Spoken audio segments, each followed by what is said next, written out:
Welcome to the MS&Me Radio Network. The broadcast shows are for informational and entertainment purposes only. They are not designed to provide listeners with specific personal, medical, or counseling advice. Individuals with a medical issue should always consult their healthcare provider. MS&Me is not responsible for content of individual shows. The views expressed by show hosts or their guests are their own. Enjoy the show.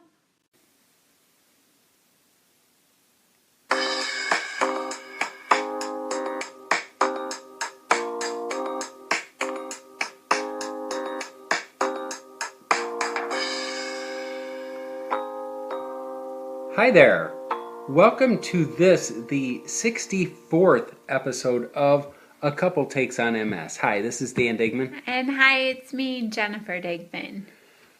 Welcome to this show. What we're talking about, we are a couple who has MS. I've had multiple sclerosis. I just celebrated my 19th year last week. Wow. And the reality is, Jennifer, love of my life, wife of 13 years. Good job. You actually have 2 years seniority over me in this multiple sclerosis fight. In this multiple sclerosis fight, I was diagnosed 21 years ago, and I'm living with secondary progressive multiple sclerosis. While Dan, my dear, you're living with relapsing remitting MS. I have relapsing remitting MS. And what we do in this show, obviously a couple takes on MS, but the other perspectives is just looking at the disease from different angles. And so then a man with MS, a woman with MS. A man who can walk, a woman who's in a wheelchair. And what we're talking about today is spirituality and the MS journey. And we were talking about this in the sense of how has spirituality played a role in your 21 years, my 19 years, and everybody listening, in your MS journey, in your battle with multiple sclerosis, if indeed we can say we're battling this disease or we're just uncomfortably living with it. But how has spirituality played a role in that for you, and for better or worse? Yeah, because not everyone is spiritual or has spirituality. And again, this is going out to others in the MS community, being someone who is either living with the disease or is a caregiver for someone living with the disease. Also, I'd like to think you don't need to have multiple sclerosis to listen to two people living with chronic illness talking about spirituality and how it's helped or hindered on our journey, our 20-something journey with multiple sclerosis. And in talking, what's really bringing this to light actually today was I had the opportunity to go back to my alma mater, and that makes it sound like I ventured. I mean, it's just, 3 minutes away to campus, to Central Michigan University, because for my graduate degree, my Plan B paper, which is shy of a thesis because I didn't want to write a thesis per se, I wrote a paper about the spirituality of the music of Bruce Springsteen. And the class was rock and roll and spirituality. And I went and spoke to the class of students, undergraduates, about Springsteen and spirituality. And I think that we're talking about that now in the sense that it was through the music of Bruce Springsteen that I came to terms with and really learned how to cope with and deal with this disease.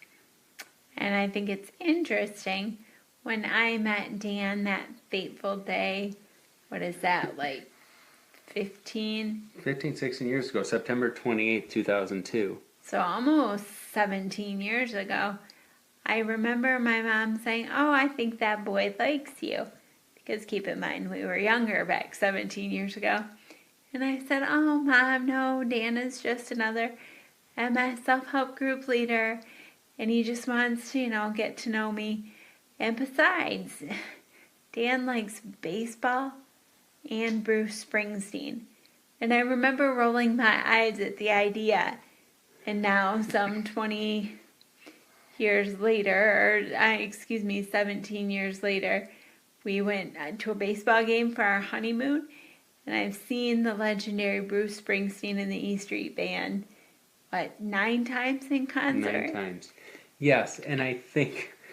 So, I mean, if you're listening to this and the idea of our radio show being about Bruce Springsteen, I think it's so much more than that, because this man and his music has really helped you a lot with your spiritual journey with dealing with this chronic illness. And I think that's what we talk about. I know people in the MS community go beyond Springsteen, but just think about yourself. I know that you and I, Jennifer, have written articles about like your MS mantra or what songs, and people have these songs that get you through. And I think that's, I told the students today, you think about professional athletes.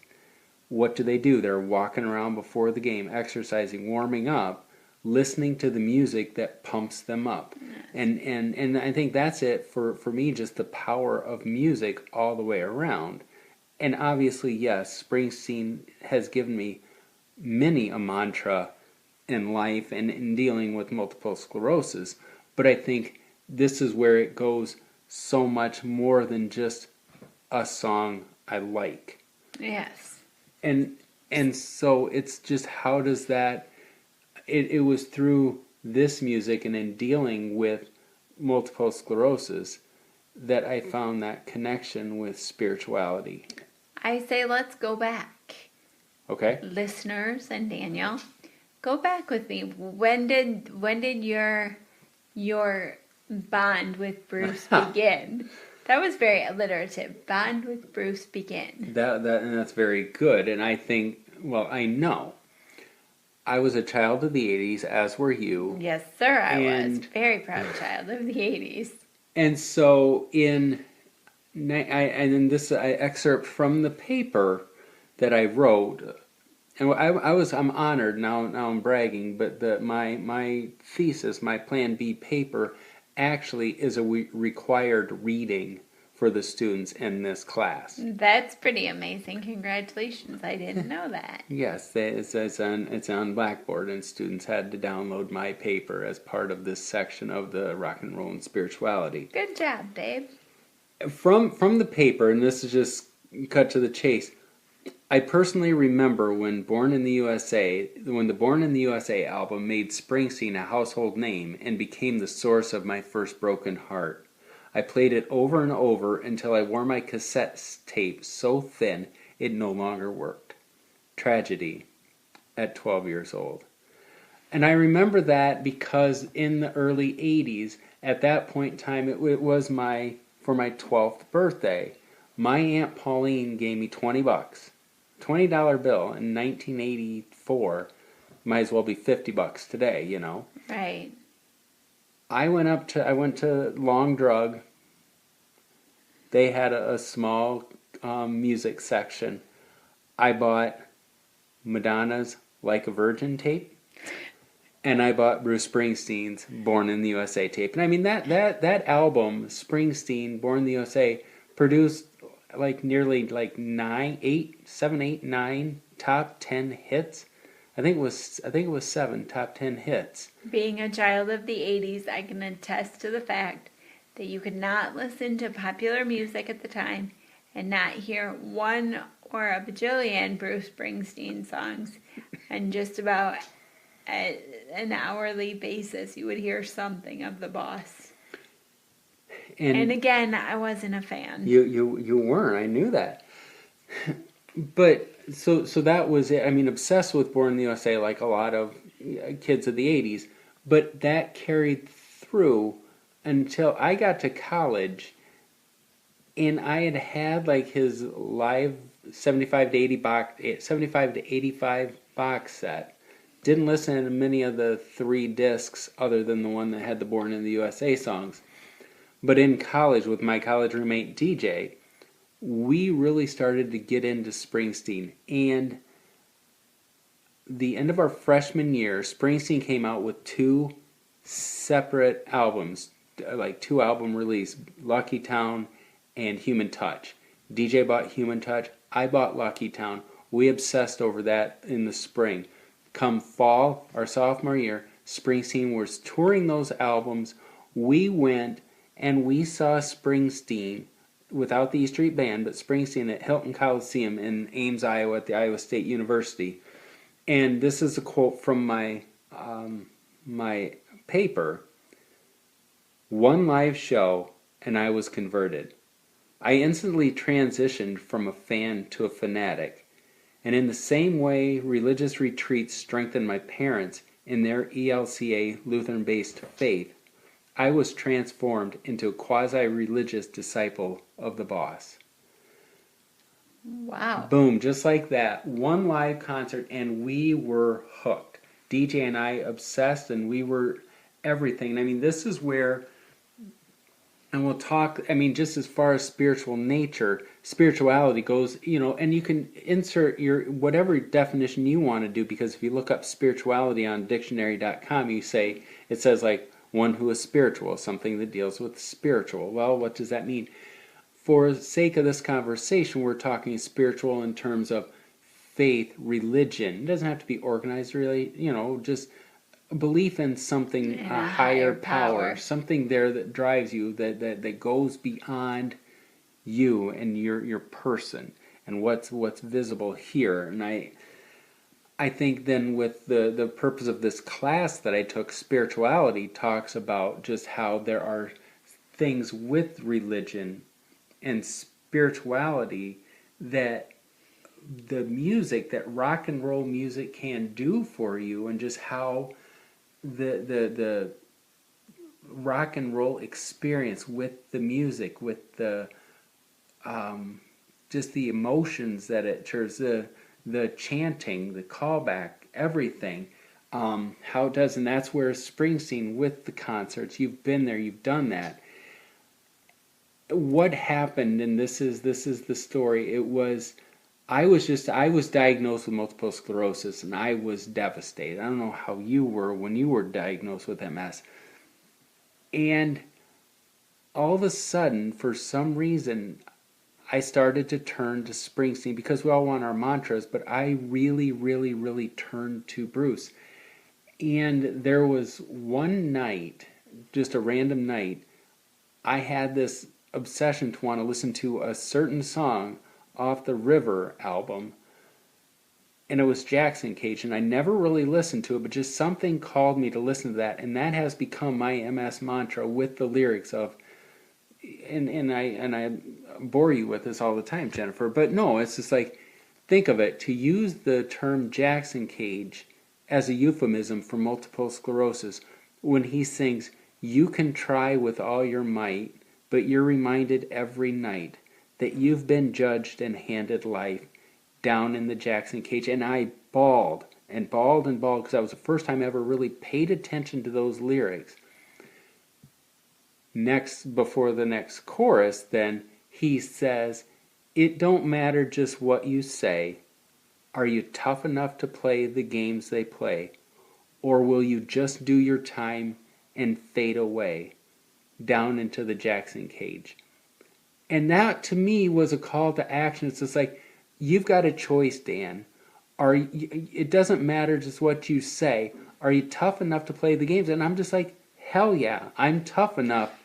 And bring it on, MS. And with that, at that time, I had befriended the Sisters of St. Clair. It's a religious community. I mean, 4 religious sisters, Poor Clare nuns, because I'd worked at the Catholic Weekly, and they were here in the diocese to be a prayer request, or prayer center for the diocese. And I had sent them a request to pray for me when I was diagnosed with MS. And so Laura, Sister Laura and I, when I would go to work, occasionally we'd go out for coffee. And so she knew obviously praying for me with the MS. And as we were talking about, I started to tell her about Springsteen, and even more, because obviously had talked to her about it before. But she was just like, well, I really want to hear some of the Bruce Springsteen. Right. And so I started to think myself, what songs am I going to give a religious sister, and how am I going to convince a religious sister that Springsteen and his music provide a truly religious experience? I mean, because you can't pull one over on the nuns because they know God, right? Yes.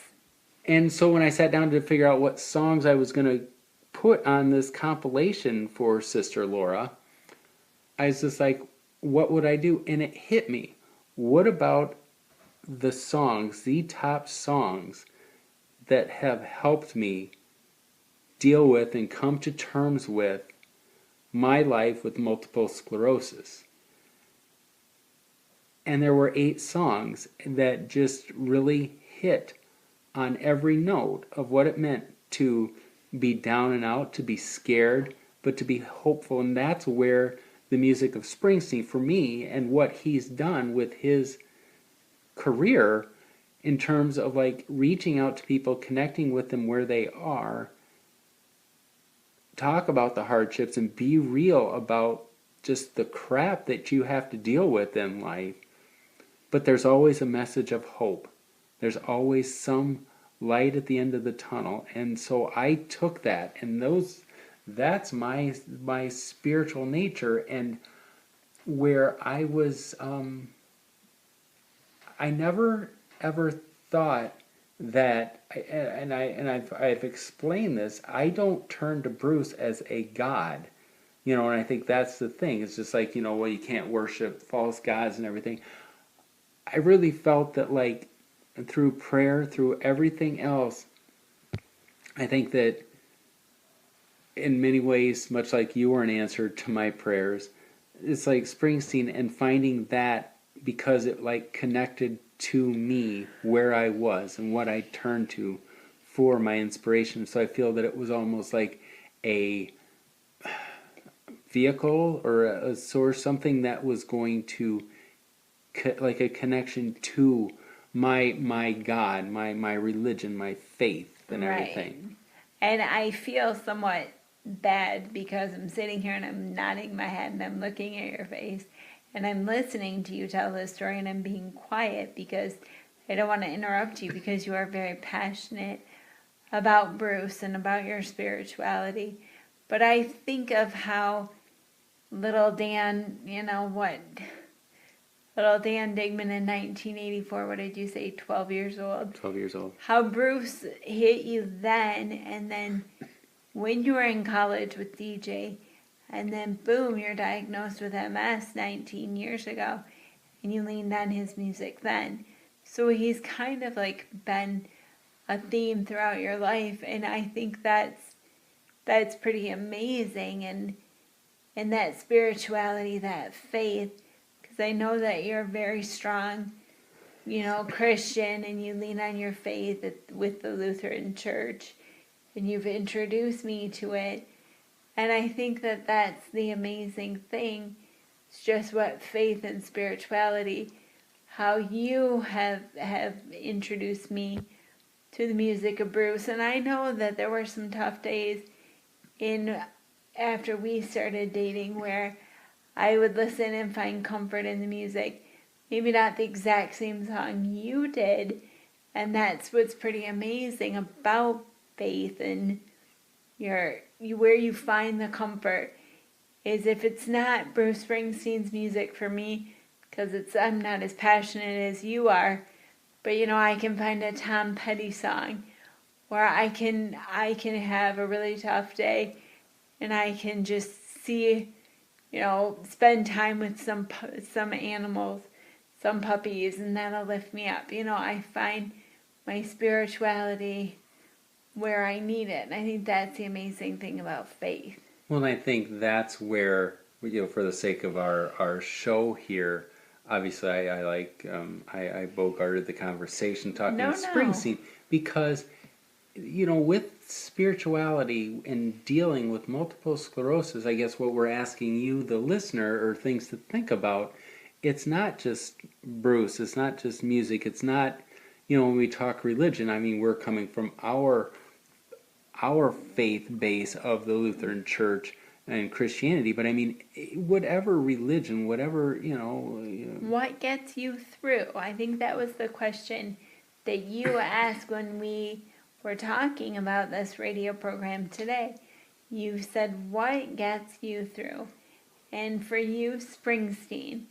And for me, you get me through a lot. And I know that you would say that about me. And I think as you're listening today, what gets you through? What do you lean on? How do you find the strength to muster life with a chronic illness? Because it's something where, in many senses, you have secondary progressive multiple sclerosis. You want to close yourself off, then it's you, Jennifer Digman, dealing with, you're flying solo on this if you shut yourself off. So you open yourself up and you bring all of these tools in. And I always talk about, family, friends, faith, right, everything, and spiritual, and finding things. And so you find it in your puppies and kitties. You find it in your faith. You find it, to find it in the sunrise, the sunset, a blue sky, a rainstorm. I mean, that's, what do you find happiness in? And things that give you a sense of a greater purpose, that that indeed the sun will come out tomorrow. I think that's where with for me with Springsteen's music, there's always a message of hope and moving on to continue to find and search for that dream, that everything. And I think I would feel comfortable saying that we both connect spirituality with hope. And I don't want to say multiple sclerosis dashed our hopes, but it certainly challenged. I mean, my future hasn't turned out anything like I thought it would when I was 19 or 20 years old. And so, I don't want to let MS ruin my hope. And so for me, my spiritualness is nature. I find a lot of comfort in music and in things that make my faith stronger, that give me that sense of hope and that promise that there is another day, that multiple sclerosis is not everything who I am, and that I am stronger than this disease. And I'm not challenging you, MS, but that I can take it on and that I can persevere.